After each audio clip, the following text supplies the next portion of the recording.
Hello po sa inyong lahat. Magandang umaga po sa inyong lahat na andito na naman po tayo.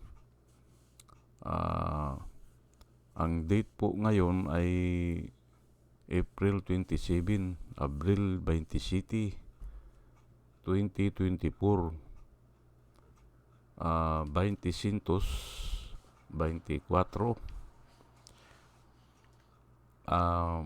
At ang oras po dito sa Los Angeles, California ay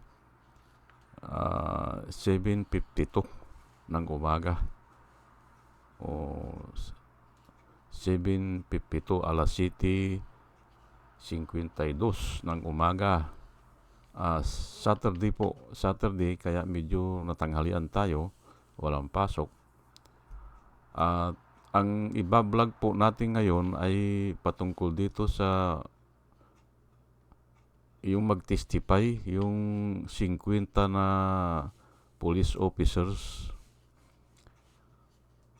Ay delikado po yan kay Duterte.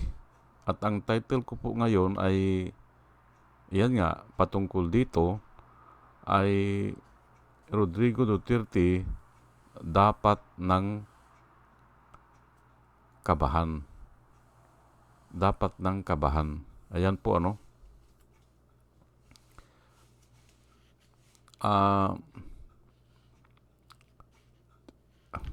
Patungkol po ito dito sa balita na yung ICC ay kinukontak yung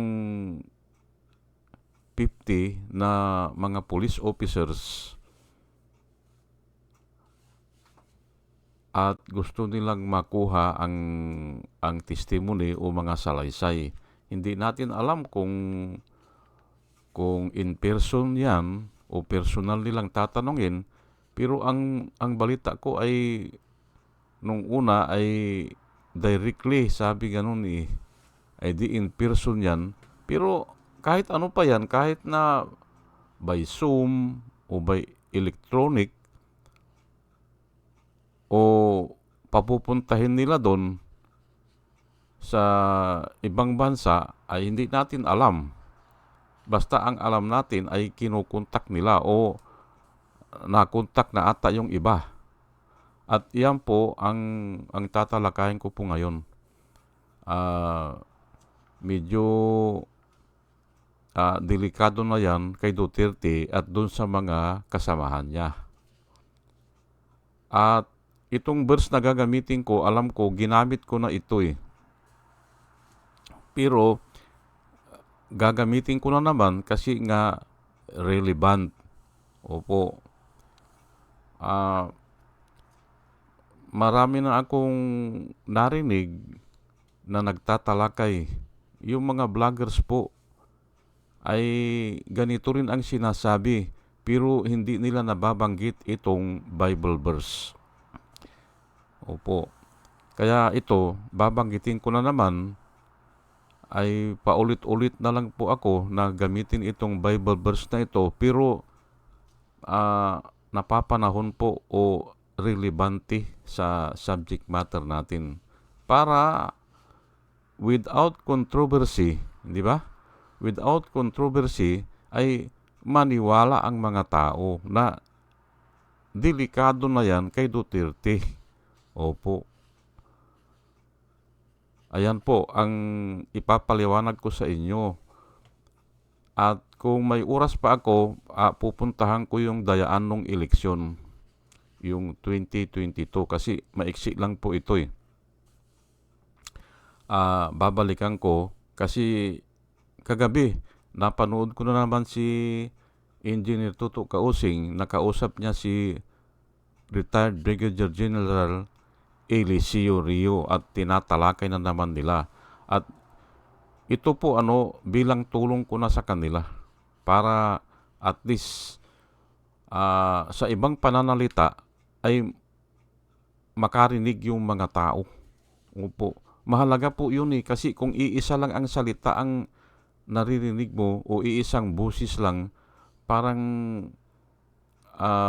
hindi ka paniwala Pero kung may ibang busis o may ibang style na pananalita o may ibang word na ginagamit, madaling makumbinsi po ang tao. Opo. Pero bago ko umpisahan itong tatalakayin ko ngayon, ay hayaan nyo muna na pasalamatan ko muna yung mga subscriber. Ito po ang batch 1, si Rosana Narumi ng Japan, Al-Ulalia ng Bacolor, Pampanga. Salamat po sa inyong lahat. Nang dahil po sa inyo ay ako po ay masigasig na nagbablog tuwing umaga. Kahit na ako po ay may trabaho, opo, magsi-66 na po ako, pero nagtatrabaho pa rin dito sa Amerika, ay patuloy pa rin na nagbablog para nga makatulong ako doon sa mga tao na naghahanap ng katotohanan. Si Libra Girl, si Alex Sarmiento, si Dolor Garcia ng Milano, Italy, Nana Antibi ng Bahrain, Will Utaib ng Laguna, Nelson Balyaran, Julia Magbanua ng Singapore, Andre Deliver, Arnold Pernan ng Cebu, Larry Nalbais, Josia Lan, Elenita Sculpture ng Germany, Bin Puno, Leti Peralta ng Mamburao Occidental, Mindoro, Maribel Baligat Colio, Querti Q, Juna M, Reynaldo Abintino, Mel Herrera ng Ibaston, Illinois, Ernesto Aborque, Pleasure Duarte, Hiasmin San Juan, Roman De Paz, Mary Grace Santos, Pacmando, John Cabrera, Luwin Sigako, Ike Maglasang, Linda Transmonte, Linda Walton, Sasha Andigwid, Lini Bungat,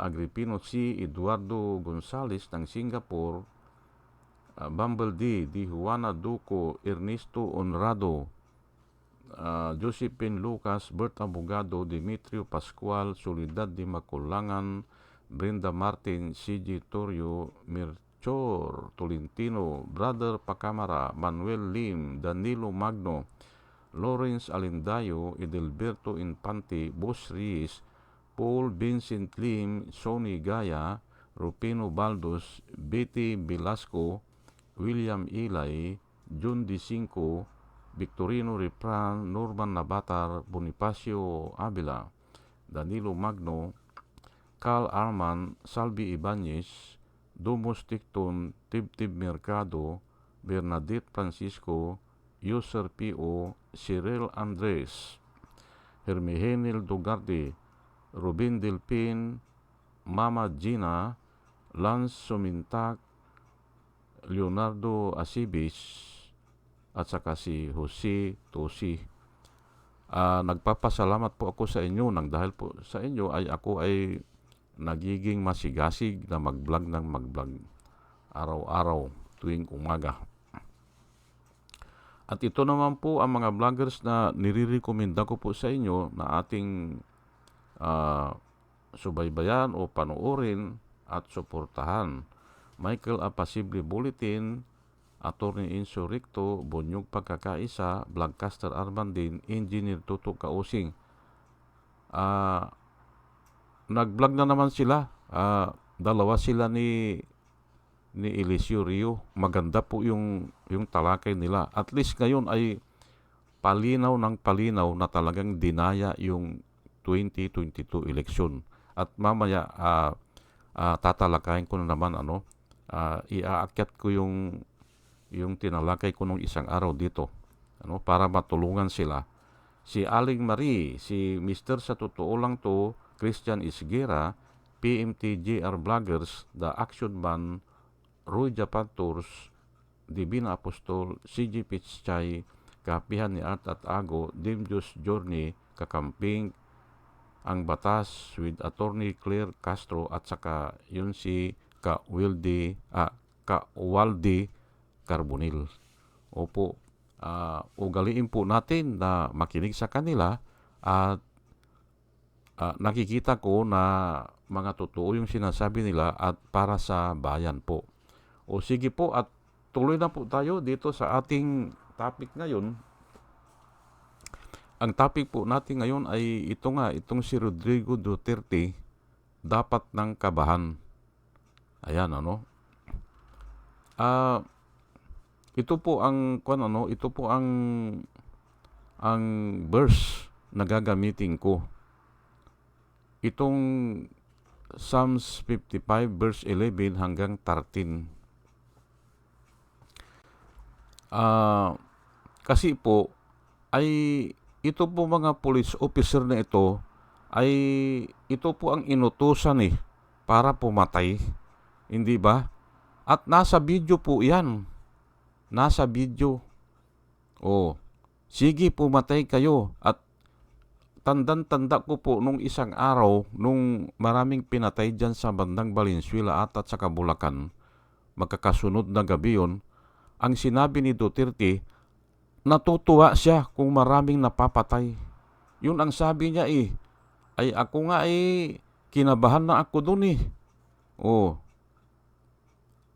ikikwento ko lang po sa inyo ay lahat naman tayo may kamag-anak o may pinsan na minsan sa kanilang buhay ay naging adik. Hindi po ba? Lahat tayo. Ako na andito ako sa Amerika, kinukontak ako ng mga kapatid ko at tinatanong ako anong gagawin nung mga, kasi may mga kamag-anak din kami na minsan sa kanilang buhay ay naging adik. Opo. Pero alam ko na matanda na sila, dispalinghado na at hindi na gumagamit ngayon o nagsisisi na, ay baka daw patayin. Oh. Yun ang kwan. Kasi nga wala nang sinisino Oh. Ay ang sabi ko ay kwan na lang sila, maglaylo sila o wag na silang lalabas muna ng bahay kasi baka maging suspect pa sila at kung yung iba magbakasyon na lang muna sa malayong lugar. Oh, ganun. Natatakot po ang mga kamag-anak namin. Ay palagay ko hindi lang kami, pati yung iba. Kasi nga doon sa walang humpay na pagpatay noon. At yan nga, ang nautusan ay ang mga kapulisan o ang mga binabayaran pala ay ang mga kapulisan. O, kumpidant ang tawag dyan, kumpidant. O mga isinugo, ayan po ang tawag dyan. O pinagkatiwalaan ni Duterte, hindi ba? O, pinagkatiwalaan niya na sila ang papatay, hindi ba?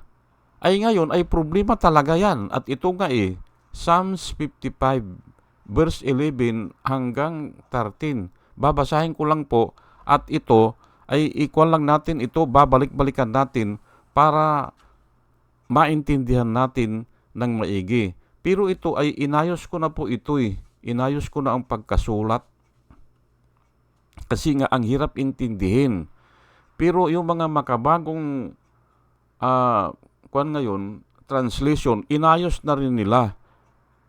Halos kalahati na po yung mga translation ngayon, inayos na. Kasi nga, ang hirap intindihin po Opo. Kahit na kayo ang bumasa doon sa King James Version, mahirap Pero ngayon, yung makabagong version, inayos na para madaling maintindihan. Opo. Ito po Destruction is within. Oppression and deceit never leave the streets.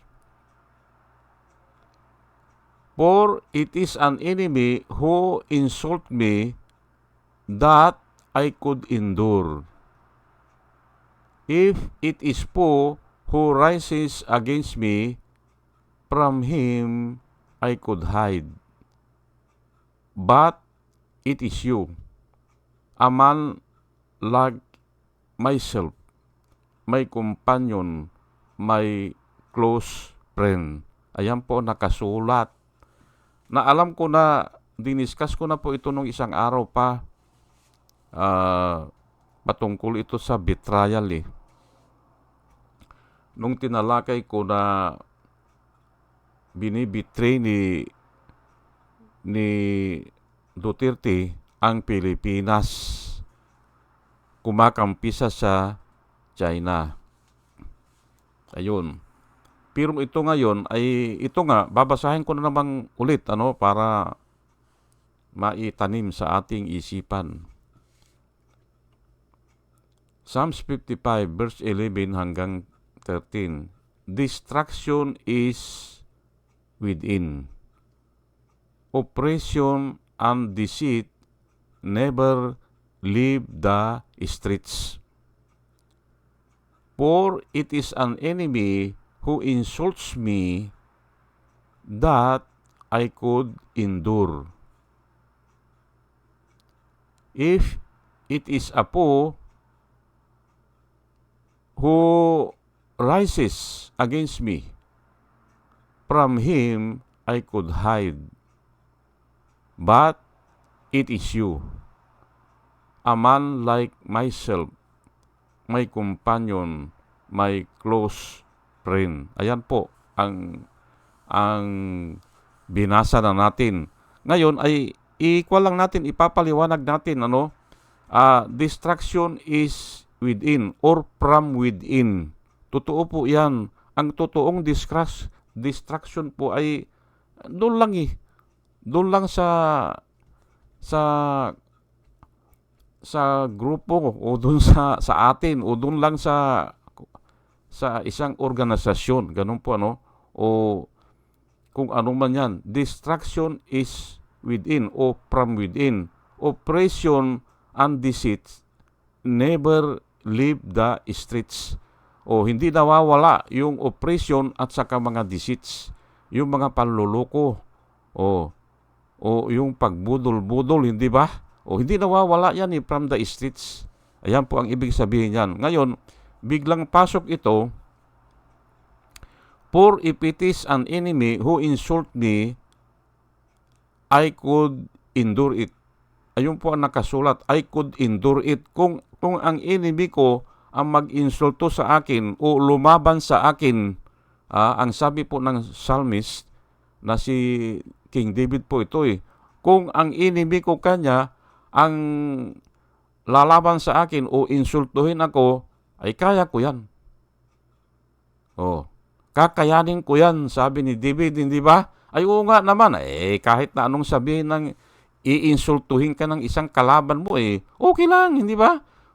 Ay kalaban mo ay ang susunod ay, if it is a foe who rises against me, ayun, umaangat laban sa iyo o kaya nilalabanan ka, hindi ba? Kung enemy mo yun, ang sabi ni David, from him I could hide. Magtatago na lang ako, sabi ni Juan. Pwede ko silang taguan. Kung enemy ko sila yan, nakaready ka na, ang ibig mong sabihin. Ang ibig sabihin dito ay, I could take it and then I could ignore it. Ganun lang yun. Hindi ba? Para lang natin, maintindihan natin kung ano ang ibig sabihin dito. Ngayon, biglang kambyo sa 13. Biglang kambyo. But it is you. Bakit ano bang ibig sabihin nito? Yung kalaban pala niya ay isang tao o grupo na tao ito, but it is you. Pero personal talaga ito kasi nga ay kilala niya but it is you. Yung lumalaban sa kanya, yung nagsusuplong sa kanya, yung naninira na sa kanya, o nagsusumbong, ay, but it is you, sabi niya, a man like myself. Ay ano yan? Ay dati niya palang kasamahan. Kung dati niyang kasamahan, ang ibig sabihin sila ang nagplano ng pagpatay o kung ano man yung krimen na ginawa, kung pagnanakaw yan o panggagahasa, hindi ba? Sila ang nagplano. But it is you, a man like myself. Ang ibig sabihin niyan ay dati niyang kasamahan o magkaparehas sila. Like myself, hindi ba? May companion o ay kasamahan nga niya eh. And my best friend o may close friend. Sa iba nga may confidante. O yung pinagkatiwalaan niya. Pero sa iba po na mga makata, na mga pananalita, ay ito po ay ang sinasabi nila dito ay a man of my own making. Ayun po hindi ba? A man of my own making. Siya ang nagbuhay o siya ang nagpalaki o siya ang nagbigay ng kapangyarihan. Kasi nga a man of myself Parang ganun po kay Enrile. Hindi ba? Sino ba ang nagbigay ng tudong kapangyarihan kay Enrile? Si Marcos. Hindi ba? Siya po ang nagbigay. Pero afterward, hindi ba? Ayan nga ang example ko dyan. Yang si Tandang Marcos, hindi ba? Hindi ba? Nung tumiwalag na si Enrile sa kanya, may nagawa ba si Marcos? Wala. Kaya tama po itong nakasulat sa libro o sa kwan na sinulat po ni King David. But it is you. Ang ibig sabihin niyan, kilalang kilala niya yung tao na kumakalaban ngayon sa kanya. Hindi ba? Maaring yun ang isinugo niya. Hindi ba? At ito po ay ni-research ko po ito ay patungkol pala ito sakban sa yung dati niyang confidant ni David, dati niyang prime minister o chief minister o yung defense minister, nilabanan siya. Kumampi pala doon sa anak niya na si Absalom. Pero ako, ang alam ko ay ang tinutukoy niya dito si Absalom na anak niya. Nilabanan siya, gusto siyang patayin at na-overthrow po sila. Na-overthrow yung kaharian ni King David. Hinawakan ni Absalom, pero saglit lang. Dahil yung tao ay nag-alsa din ang mga tao. Pero nga, nanalo yung chief minister niya. Nanalo kasama yung anak niya na si Absalom. Yan po ang kwento dyan. Kaya nasabi po ni King David ito.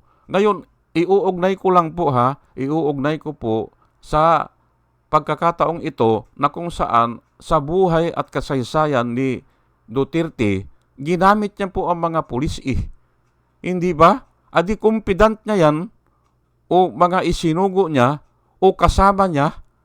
Hindi ba? Kayo po ang mag-decide, hindi ba? Tama ba ito? Tama ba itong verse na tinatalakay ko? Angkop ba ito sa buhay ni Rodrigo Duterte? Ay angkop na angkop po Hindi ba? Ay baka naman ang iba sa inyo po ay pilosopo. Pipilosopuhin niyo po ako. Ay sige. Ay baka tanongin niyo ako, ay Simon, wala naman nakasulat diyan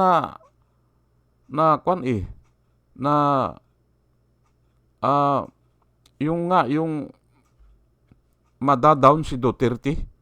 Ay wala nga. Wala nakasulat diyan. Pero yan po ang ibig sabihin diyan. If it is an enemy who will insult me, I could take it.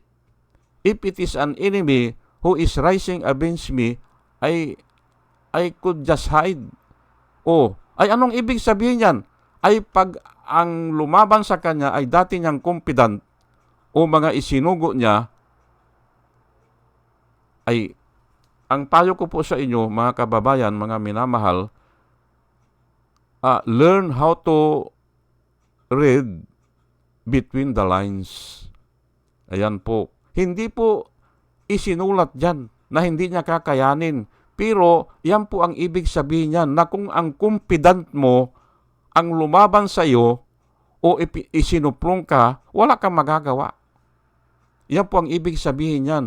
May companion like a man like myself o a close friend ay wala kang lusot. Yan po. Hindi ba?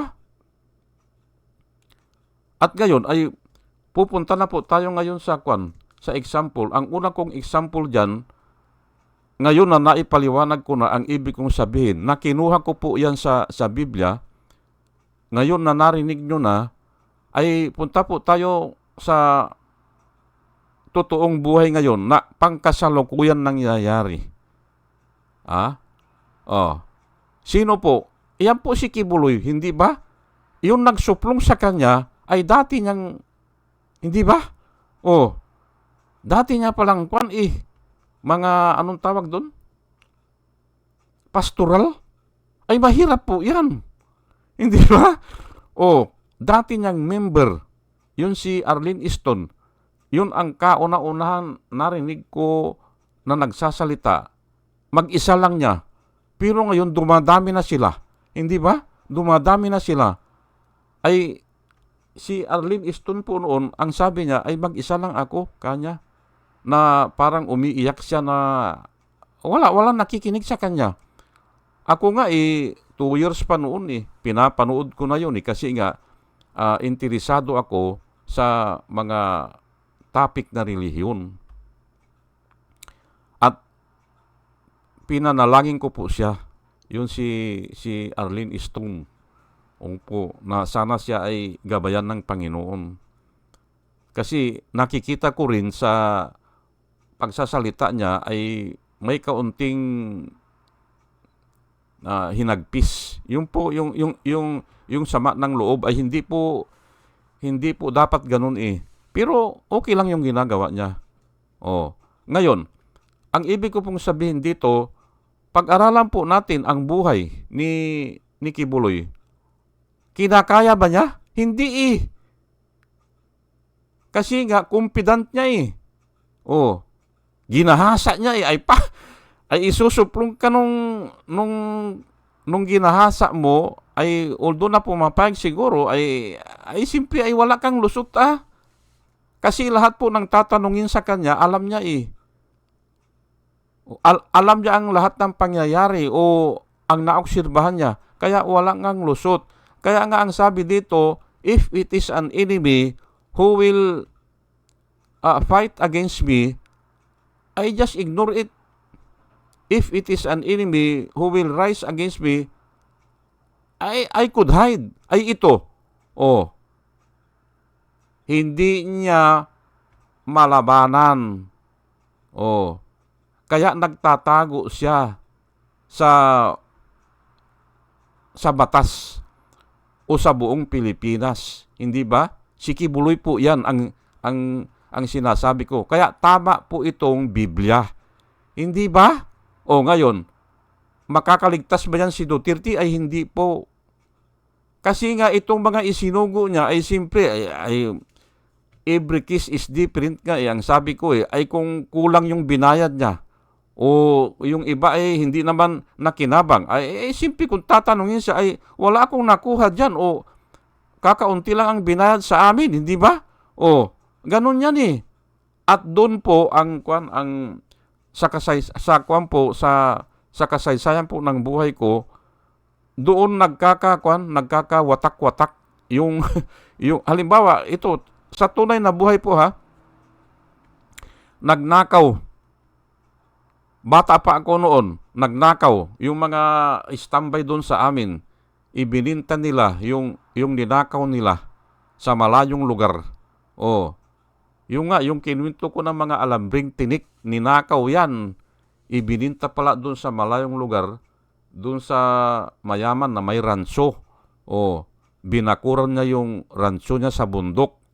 Ang daming alambre na kailangan. Ayun, ninakaw yung mga alambre ng buong baryo po yan Isang gabi, ninakaw.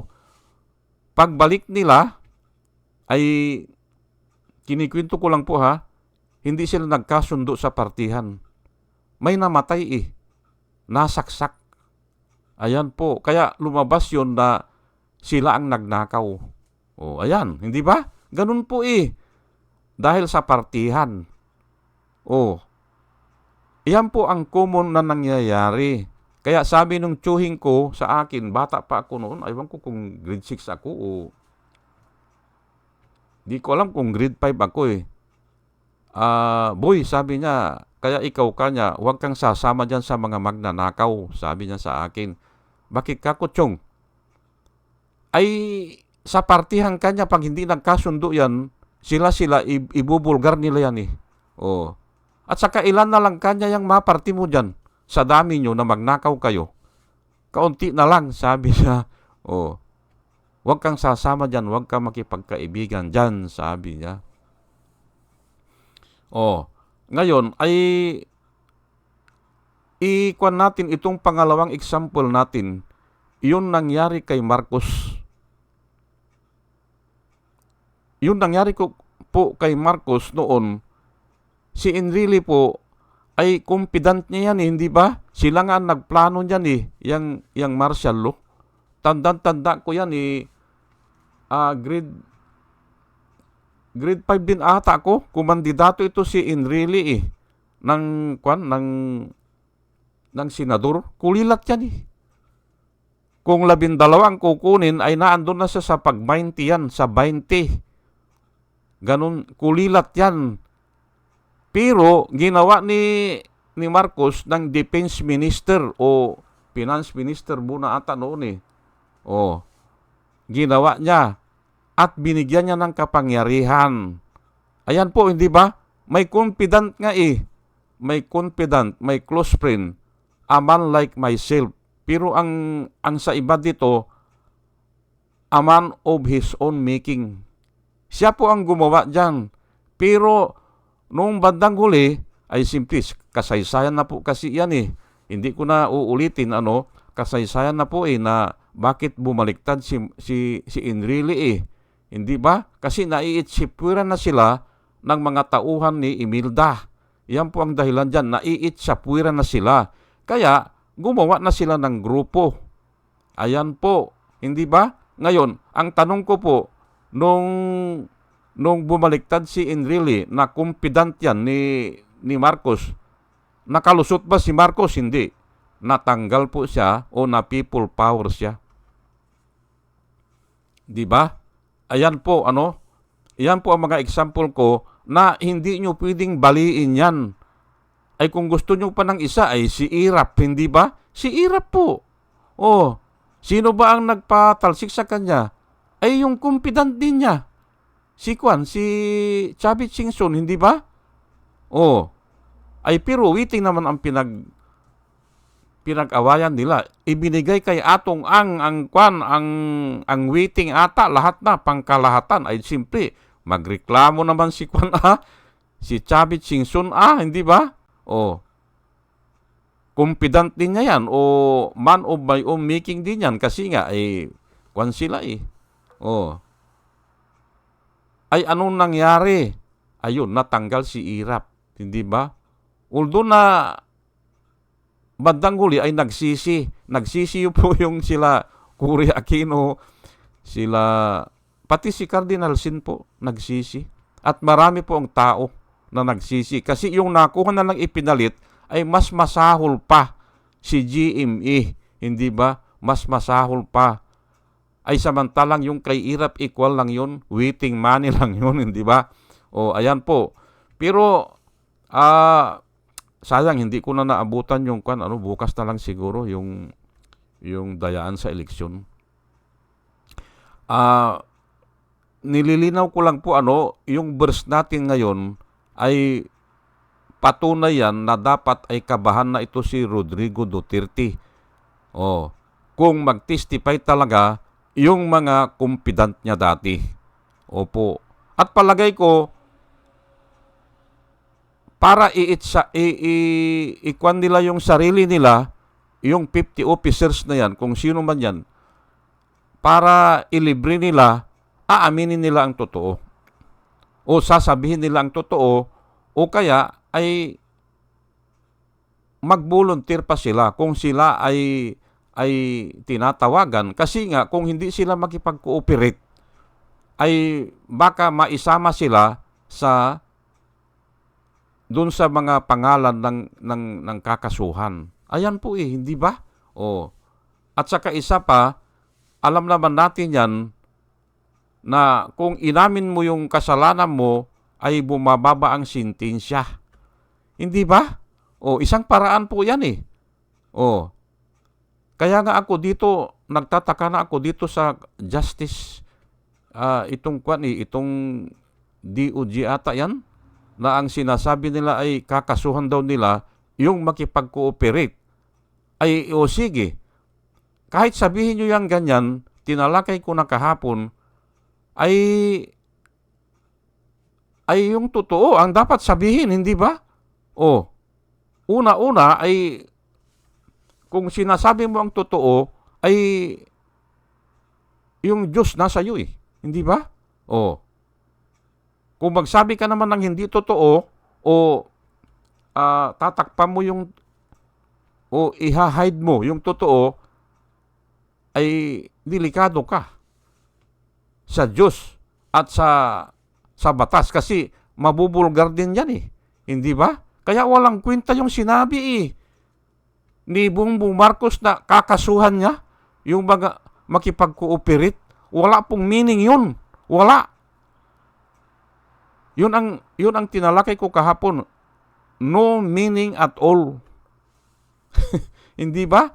Kasi nga simple kung inaakusahan ka na, bakit hindi mo sasabihin ang totoo na naisugo ka lang o binayaran kayo? Sasabihin mo hindi ba? May polisiya na ganyan at naandyan naman yan. Hanggang ngayon, buhay pa yung mga video niyan. Kaya nga ito ay dapat talaga ay kabahan na ito si Rodrigo Duterte. Ayan po ang tinalakay ko ngayon at pinapanalangin ko po sa ating pakikinig o sa ating pag-vlog na ito ay may natututunan tayo na wisdom na nanggagaling po sa Panginoon. At muli ay isang magandang umaga po at salamat po sa inyong lahat. Salamat po sa inyong pakikinig. Salamat po ng marami.